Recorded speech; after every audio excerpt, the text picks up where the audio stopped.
For starting a burner, the first thing we want to check, we want to make sure that the heat is on the thermostat, and we want to make sure that the temperature is at least 5 degrees higher than the house temp. This will make sure that the furnace will kick in once we bleed the line out. So as we can see right here, it is at 80 degrees. It's set to 80 and the heat's on.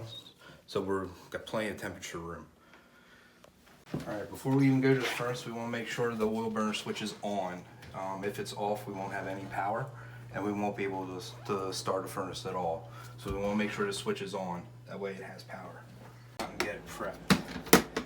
I like to keep pads around because I don't want any oil to go anywhere.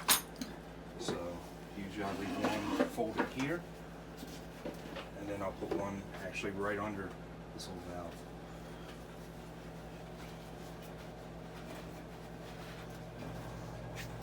A single drip of oil can smell a long way, and it's pretty powerful, so we want to do everything we can. After we check the red switch, we come here to the furnace. With a green light blinking right above the reset button, we know it's not running right now. So we'll come in. First thing we'll do is we'll get all our tools out.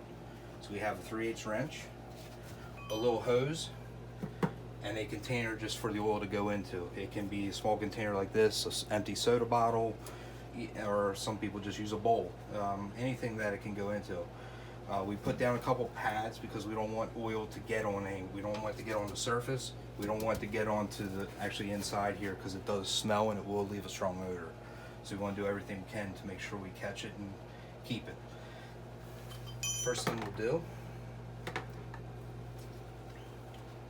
we'll hook the hose up. This is called a bleeder valve. It's right here. This is where my finger is. This is the valve, and there's a 3/8 nut attached to it. This is what we want to hook to, and the hose will go right against the 3/8 nut, and we'll leave it just like that. We'll take our bottle. We'll leave our bottle here because when the oil starts coming out, we want to catch it right away. We don't want it to go anywhere. We take our 3/8 wrench. We crack the nut open just a little bit to where you might see a little bit of oil try to come through. Then we're going to press this red button, which is called the reset button. The green light ran out, so that means it's thinking. And we'll wait for the pump to start running. All right, see how I tapped it and it's still blinking? That means it's actually timed out, so we have to hold it for 60 seconds. The light's out, so here in a few seconds it'll start priming. You just get your wrench ready. You got the oil coming through. You won't wait to get to the air bubbles out.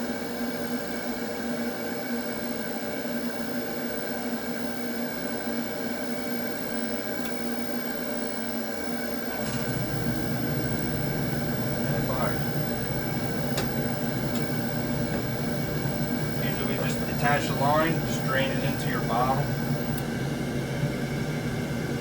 Just for right now, just leave the hose on the pad, close up the bottle. I'll sit and watch it for about 2 minutes just to make sure it runs without any air. Just take your pad, wipe up the valve a little bit, make sure it's tight, because you don't want it to leak. And we'll give it about a minute or so just to make sure it's running okay.